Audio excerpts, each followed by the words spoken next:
김정은의 대관식으로 평가받은 북한의 당 대회는 막을 내렸습니다. 이를 축하하는 대규모 행사가 어제 이어졌고요. 우상화에 박차를 가하고 있습니다. 이와 함께 당 지도부 인사를 단행해서 앞으로 김정은 시대와 함께할 인물들의 촉각이 쏠리고 있는데요. 이인배 한반도 미래포럼 기획이사와 함께 자세한 얘기 나눠보도록 하겠습니다. 안녕하십니까? 네, 안녕하십니까? 어제 대규모 군중 집회가 있었습니다. 네. 이제 김정은 시대의 개막을 알리는 당 대회가 막을 내렸고요. 그런데 이번에 김정은이 당 대회를 통해서 제1비서가 아닌 노동당 위원장으로 격상이 됐습니다. 네. 이 노동당 위원장이라는 직책부터 먼저 좀 살펴봐야 될 것 같아요. 네, 2012년 4월에 당 대표자 대회를 하면서 없던 직책을 김정은이 만들었습니다. 네. 그때 만든 것이 노동당 제1위원장이었죠. 없었던 직책인가요? 제1비서였죠. 네. 예, 없었던 직책을 새롭게 만들었는데 이번에 그것을 없애고 다시금 노동당 위원장이라는 자리를 새로 만들어서 예. 그 자리에 앉았습니다. 네. 예전에 조금 혼선이 있었죠. 예전에 그 김일성 때 노동당 중앙위원회 위원장이 있었는데 네. 그 위원장과 같은 자리인가 아닌가라는 혼선이 조금 있었는데요. 그건 아닌 것 같고요. 새로 만든 네. 자리입니다. 김일성 때는 노동당 중앙위원회 중앙위원회 위원장이 위원장. 있었는데 예. 1966년에 정치국이 신설되면서 없어졌습니다. 예. 없어지고 이제 없어졌는데 그 자리가 아니라 새롭게 만든 노동당 위원장이 된 겁니다. 예. 사실은 능력, 지위나 여러 가지 권한이 바뀐 건 아니고 이제 타이틀이 바뀐 거라고 보시면 될 겁니다. 예. 그런데 이 김정은이 노동당 위원장뿐만 아니라 이걸 포함해서 무려 직책이 9개나 됩니다. 이 9개 직책이 어떤 것들이 있는지 한번 좀 살펴봐야 될 것 같은데요. 지금 노동당 위원장 외에 또 다른 어떤 직책들이 김정은한테 이게 네. 부여가 됐나요? 일단 이번에는 이제 그 상무위원회 당 이제 위원장이 됐고요, 상무위원이 됐고요, 예. 정치국원이 된 거고요, 그 중앙당 중앙위원이 된 거고, 그리고 또 당 중앙위 군사위원회 위원장이 됐고요. 예. 그다음 당군을 다 만졌고, 그 이제 당에 있는 자리뿐만 아니라 이미 가지고 있는 자리가 몇 개 더 있는데요. 몇 개가 뭐냐면은 김일성 사망 후 장례식 이후 그 다음 날 가장 먼저 차지한 자리가 인민군 최고 사령관 자리입니다. 예. 군을 가장 먼저 장악했고요. 예. 그 다음에 했던 자가 국방위원회 제1위원장, 인민군 원수 뭐 등등 자리를 다 차지하게 된 거죠. 예. 9개 정도가 됩니다. 예. 이번에 당 대회를 열면서 전문가들은 대체로 세대 교체를 예상을 했는데요. 네. 의외로 지금 승진 인사가 됐습니다. 대대적인 승진 인사 잔치가 돼버렸는데요. 네. 이번에 그 김정은이 트로이카라고 불리는 인물들을 발탁을 했는데 영상을 통해서 한번 좀 미리 좀 확인을 좀 한번 해볼까요? 네. 먼저 지금 당 대회장의 모습인데요. 당의 청년 중시 사상과 정치를 비끄는 심장으로 받들고 김정은 동지를 조선노동당 위원장으로 높이 추대할 때 대한 제의를 전폭적으로 지지 찬동합니다. 모든 문제들에 완벽한 해답을 준 강령적 지침이며 예. 최룡해, 황병서, 이렇게 박봉주 이렇게 세 사람의 모습을 봤는데 먼저 눈에 띄는 사람이 최룡해입니다. 네, 최룡해가 명실상부하게 당내에서는 아마 1인자 역할을 하게 될 겁니다. 정무국에서도 이제 1위 서열을 갖게 됐고요. 예. 그래서 아마 정무 부위원장이지만 거기서 아마 이제 선임으로 아마 활동을 할 수 있을 것 같고요. 예. 부침이 좀 있었던 인물이죠. 최용해 그렇죠. 같은 경우에는 혁명의 교육도 받고 했지만 그야말로 그럼에도 불구하고 믿을 것은 아마 최용해밖에 없다는 생각을 했을 겁니다. 특별히 최용해가 등용된 데는 대외적으로도 중국과의 다시금 그 관계 복원을 위해서라도 최용해는 지금 절실한 인물일 겁니다. 시진핑을 네. 두 번이나 직접 만난 유일한 인물이고요. 네. 지난번에 유인산 당 정치국 상무위원 중국에서 왔을 때도 예. 면담했던 것이 최용해입니다. 그래서 중국의 커넥션이 장성택 이후에 가장 많은 인물이라서 최용해가 좀 눈에 띄고요. 황병서 같은 경우는 총정치국장인데요. 예. 당을 통한 군의 통제를 강화하겠다는 의미에서 황병서를 데려다 놓은 겁니다. 그 전에 황병서 자리 그 전 자리가 최용해가 맡고 있었던 자리죠. 예. 총정치국장. 그러다가 이제 황병서가 해서 당을 통해서 군을 더 이제 통제하는 자리로 이제 황병서를 낮춰놨고요. 예. 저 주목되는 자리 중에 하나가 내각 총리 박봉주입니다. 박봉주를 이제 정치국 상무위원으로 두면서 예. 그야말로 박봉주에게 굉장히 힘을 많이 실어줍니다. 군 출신이 아닙니다. 이번 거죠? 내각 총리였고 이제 경제 관료 출신입니다. 예. 박봉준은 굉장히 개혁적인 인물입니다. 2002년 7일 경제개혁 조치를 하게 될 때 그걸 추진했던 인물이 박봉주였습니다. 물론 네. 그 한 해 정도 지나서 실적도 없고 보수파의 반격에 의해서 황색바람이라는 것 때문에 다시 철칙돼 가지고요. 고생을 했다가 2009년에 다시 김경희와 함께 경공업부에 등용되면서 다시금 살아남았던 인물입니다. 그래서 대단히 개혁적인 인물인데요. 예. 아마 근데 나이가 많아서 이번에 좀 빠지지 않겠느냐 하는 예상도 있었는데요. 그렇지는 않습니다. 박봉주 같은 경우는 아직까지 건강적으로 이상은 없는 것 같고요. 예. 아마 박봉주를 앉은 이유는 특별하게 김정은으로서는 북한 내부의 경제를 좀 다시금 일으켜야 될 절실한 목표가 있기 때문에 그것을 위해서 박봉주를 앉혔는데 그냥 예. 내각에만 두지 않고 당의 힘까지 실어줌으로 인해서 박봉주에게 좀 힘을 실어주는 모양새를 갖췄습니다. 예. 자, 이렇게 트로이카 세 사람의 면면을 다시 살펴봤는데 이번 당 대회 어제 군중 집회에서 좀 눈에 띄었던 게 김여정입니다. 네. 그 VIP 상단에 저 김여정의 모습이 자주 화면에 잡혔는데요. 이번에 중앙위원회 상위에 이름을 올렸죠. 네, 중앙위원회 이제 위원이 이제 된 거죠. 당 네. 중앙에 이제 이름을 올린 거죠. 250명 중에 예.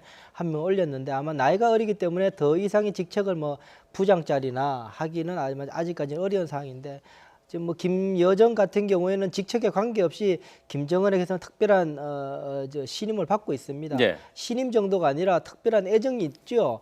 타국 이용만리 스위스 베른에서 함께 동생과 여동생과 함께 생활하면서 예. 엄마도 떨어져 있으면서 살았거든요. 그렇게 살면서 특별한 그 애정이 있는 애틋한 정이 있는 그 동생이기 때문에 특별히 많이 챙길 것이고 또 일을 또 잘 하나 봅니다. 어쨌든 요즘에 네. 이제 선전선동부를 맡고 있는데 뭐 여러 가지 실수도 있었지만 사진 앵글을 잡는 거나 여러 가지 영상들을 잡는 걸 보면 김여정이 들어서고 나서 꽤 많이 변했다는 생각을 하게 만드는 부분이 많이 있습니다. 예. 자, 이와는 반대로 김경희는 중앙위원 명단에서 사라졌습니다. 앞으로 김정은 또 그리고 김여정의 이 남매 정치가 본격화된다 이렇게 예상할 수 있을까요? 네, 그렇게 될 겁니다. 아마 그 김정일 때도 믿을 것은 이제 피부집밖에 없다는 이야기를 굉장히 많이 듣고 살았던 김정은이었기 때문에 네. 김정은도 김여정을 굉장히 앞으로 시간이 지날수록 김정은의 나이도 들고 네. 경력이 쌓일수록 아마 많이 더 그 힘도 실어줄 가능성이 대단히 높다고 봅니다. 아마 내부에서 잘 안 풀리는 문제를 해결하는데도 핫라인을 통해서 김여정의 지시를 해서 아마 풀도록 지시할 가능성도 있고요. 아마 네. 그게 굉장히 큰 역할을 아마 비공식적으로라도 큰 역할을 많이 하리라고 저는 기대를 하고 있습니다. 네. 또 눈에 띄는 부분 또 한 가지는 처형설이 나돌았었던 리영길이 3개월 만에 노동당 정치국 후보위원으로 등장을 했습니다. 실각설은 이게 잘못된 정보였다는 얘기죠? 아닙니다. 뭐 이영길 실각된 거는 맞는 이야기고요. 그때 그래요? 이제 총참모장으로 있다가 그것이 이제 물러난 거는 맞고 그러고 나서 이명수가 들어섰거든요. 예. 이명수가 이제 대장으로 차수까지 진급하면서 이명수가 인민보안부장 우리로 표현 경찰청장으로 하던 사람을 앉혀놨죠. 그래서 예. 이영길을 뺀 거는 맞습니다. 그래서 그때 철칙당한 거는 맞고 처형설만 잘못된 처형설만 거구나. 잘못된 예. 건데요. 아마 제 생각에는 아마 워낙 우리 그 정보 당국에서 여기에 대해 정확하게 이야기를 하고 해서 아마 조금 혼선을 주기 위해서 다시 뭐 이영길을 또 등용했을 수도 있습니다. 특별하게 지금으로서 이영길이 특별하게 어떠한 임무를 맡을지는 아직 더 두고 봐야 될 상황입니다. 예. 이번 당대회에서는 모습을 볼 수는 없었어요, 리영길이. 그렇죠. 네, 예. 후보위원입니다. 예. 아, 예. 자, 인사도 재정비가 됐고 당대회도 막을 내렸는데 북한은 지금 김정은 우상화에 총력을 기울이고 있는 모습을 어제 군중 집회에서도 볼 수 있었는데 앞으로 이제 그런 길을 가겠죠? 그렇습니다. 이제 명실상부하게 전 세계의 외신 기자들까지 불러놓고 그 사람들 특별하게 취재한 건 없었지만 예. 외신 기자들까지 불러놓고 어쨌든 전 세계의 김정은 스스로가 북한의 실권자임을 만방에 이제 선포한 날이 되었으니까 예. 앞으로도 그 위상을 이제 토대로 해서 여러 가지 정책들을 펴게 될 것입니다. 네. 예. 자, 이런 가운데 오늘 오전에 지금 북한 양강도에는 백두산의 3호 발전소에 누수가 진행되고 있다 하는 소식이 있었습니다. 자, 급하게 만들다 보니까 발전소가 부실하게 공사가 된 것 같은데요. 자, 이것 때문에 지금 댐 곳곳에 누수 현상이 발생하고 있고 또 댐 벽면에 일부는 붕괴가 된 것으로 그렇게 나타났다고 합니다. 지금 위성 사진을 보고 계신데요.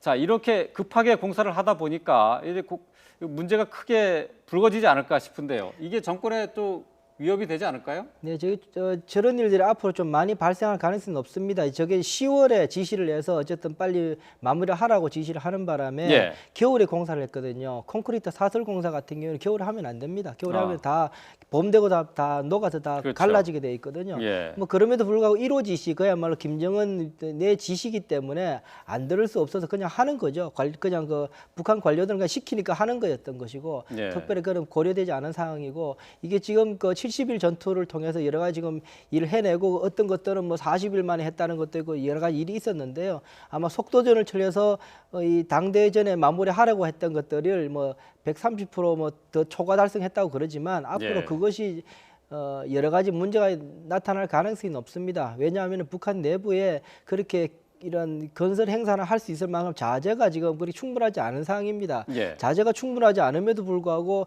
빨리 많은 것을 하려고 그러면은 속일 수밖에 없고 부실일 수밖에 없는 상황입니다. 예. 아마 앞으로도 저런 일들이 좀 벌어질 가능성이 높습니다. 예.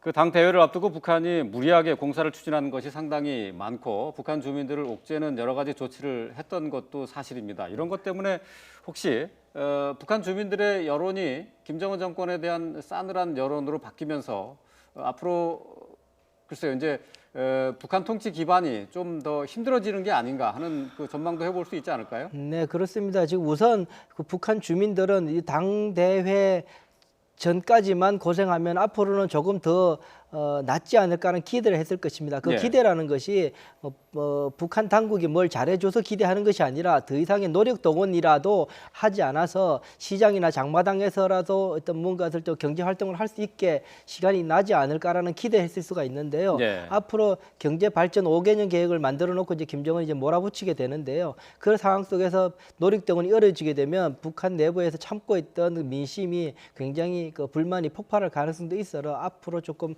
주목해 봐야 될 시기라고 보여집니다. 예. 북한은 이번에 당 대회를 준비하면서 국내뿐만 아니라 해외에도 이 당 대회를 그럴듯하게 홍보하고 선전을 하려고 했었는데 그런데 결과적으로는 역효과가 나게 생겼습니다. 지금 130여 명의 외신 기자들을 불렀지만은 그 대회 취재 과정에서 오히려 체제 허점을 그대로 노출시켰지 않았나 싶은데요. 네, 그렇습니다. 지난번에 우리 이제 당 창건일 때도 그 네. 외신 기자들이 와가지고 실질적으로 와서 거리 취재만 하고 그때도 좀 이상하다는 이야기 굉장히 많이 했었지 않습니까? 그랬다 이번에도 이제 그렇게 됐었는데 아마 이 기본 전략 자체는 외신들에게 보여줘서 이미지를 조금 더 좀 잘 포장하고 싶어 했던 것이 아마 기본 전략이었을 것인데 예. 그럼에도 불구하고 기자들의 기본적인 특성들을 잘 파악하지 못하고 있었던 게 아니냐. 그 자유적인 속성들을 그러다 보니까 통제도 안 되는 기자들의 그런 모습들을 모르고 그냥 불렀다가 예. 아마 이번에 조금 낭패를 당하지 않았나 그런 생각이 듭니다. 지난번에 태양 아래 사건 이후에 또 이번에 이런 일도 있고 해서 김여정이 좀 오빠한테 좀 혼도 좀 날 것 같다는 생각도 좀 들기도 합니다. 예, 오히려 역풍을 맞게 되는데 말이죠. 네. 중국의 시진핑 국가주석이 김정은에게 축전을 보냈습니다. 그런데 이 축전에 동지라는 표현이 빠졌다라고 언론에서 지적이 나오고 있는데 이 동지가 들어가고 안 들어가고 차이가 있습니까? 아주 크죠. 그 공산주의 국가들 간에는 그야말로 전쟁을 함께 이루고 그 사회주의 혁명을 함께 추진하고 지켜내는 그 혁명 동지라는 입장이 굉장히 중요합니다. 네. 동지란 말은 앞에 혁명이란 말이 같이 들어가는 이야기죠. 혁명 동지라는 이야기인데 그 동지란 말을 안 썼다는 이야기는 그냥 관례적인 일례적인 서방인 어떤 원 오브 댐이죠. 다른 지도자와 같은 입장에서 그냥 의전상에 보냈다라고 볼 수 있는 부분이기도 합니다. 예, 앞으로의 북중 관계를 볼 수 있는 그런 사례라고 얘기할 수 있을까요? 조금 더 두고 봐야 되겠지만 이제 핵 병진 노선을 이번에도 몇 번을 강조하고 뭐 핵을 포기하지 않겠다는 운명을 굉장히 많이 밝히고 있습니다. 예. 중국으로도 그 부분이 굉장히 불편한 부분인데 앞으로 이 핵 문제를 둘러싸고 중국과 북한 간에는 피치 못하기 이제 어려운 상황에 처할 수밖에 없는 상황입니다. 예. 자, 김정은의 셀프 대관식으로 불리는 북한의 7차 당 대회가 끝났습니다. 자, 이 권력 지형의 변화 그리고 앞으로 한반도 외교 지형의 변화가 어떻게 될 건지 이인배 한반도 미래 기획 이사와 함께 자세히 알아봤습니다. 오늘 말씀 잘 들었습니다. 네, 감사합니다.